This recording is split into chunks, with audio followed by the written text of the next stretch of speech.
Hello and welcome to another edition of E's Art Tips. Today I'm going to talk to you about drawing with bubbles and boxes. What are bubbles and boxes? Well, they're just exactly what you would think. Bubbles are anything that's round or sausage shaped, and boxes are exactly what we think.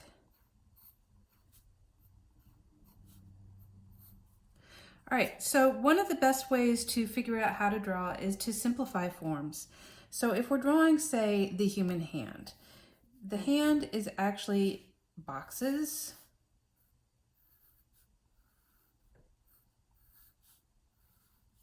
with box appendages.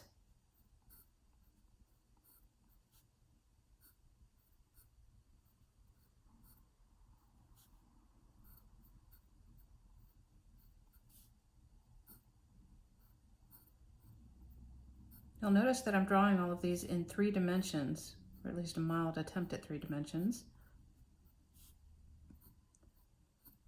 That's because most of the times that people are trying to draw the hand, they're actually trying to do it in some kind of foreshortened manner, especially when they're doing comics.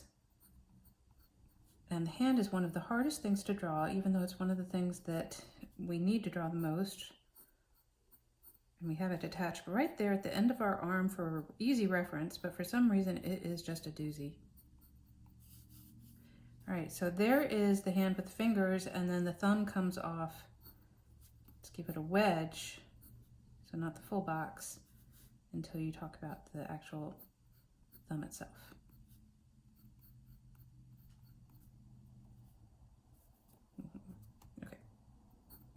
The other way to think about this is through bubbles. So you can think about the hand as a sausage. So here's the main bubble, and you've got the fingers coming off, and that's sausage, sausage, sausage, sausage, sausage, sausage, sausage, sausage, sausage, sausage, sausage, sausage, fun word, sausage, sausage. Notice not as much on the thumb. So by looking at things when you're drawing them with boxes and bubbles, you can easily foreshorten them. So let's say we've got a hand coming at us like this. Well, we know the rules of drawing a 3-dimensional box, so we can just take those rules and apply them to the hand. So there's the palm. There's the thumb coming out.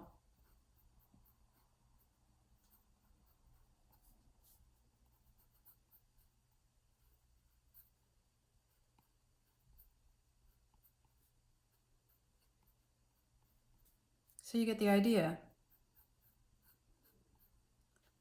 A little bit faster to draw with the sausages.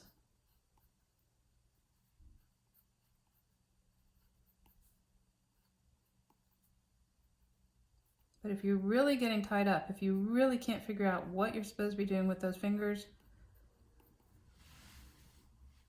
you can use the box method. Keeping in mind their proportion to each other, of course. So let's do this with bubbles. So here's the palm. Of course, it comes inside a little bit, so it looks a little bit more like a sausage, but we know it's going to go out. So this is kind of tying together the box and the bubbles method.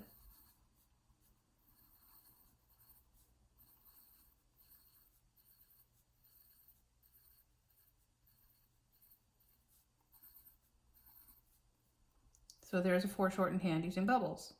You can do this with the human form too. In fact, if you talk about the proportions of an adult, the bubbles work really well because here's the head, one big bubble, and the typical human adult is 7 heads high. So we would have 1, 2, 3, 4, 5, 6, 7. So there's the proportions of your human adult. But now you want to go in and do bubbles for the different parts of the body. So here's the chest cavity, here's the hips, here's the thighs, the calves, and the little bubble feet. And you can do the same thing with shoulders, forearms, or biceps, forearms, and the hands, which we already figured out can be little bubbles.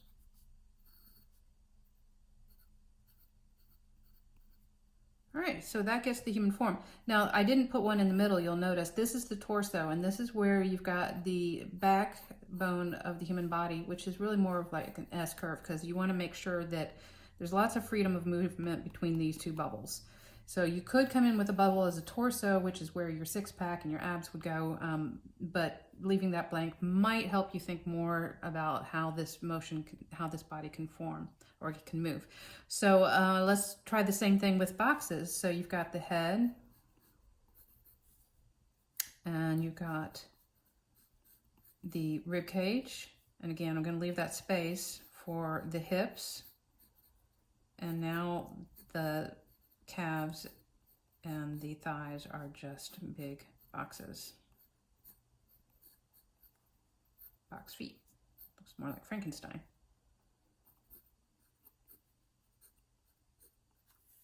Now when the arm is resting, the elbow is going to hit about waist, and the hand is going to come down to about mid thigh. But you can see how simplifying the form is going to make this a lot easier to get your basic structure down. So you basically use this, either the bubbles or the boxes, as your wireframe to then go into detail for everything else.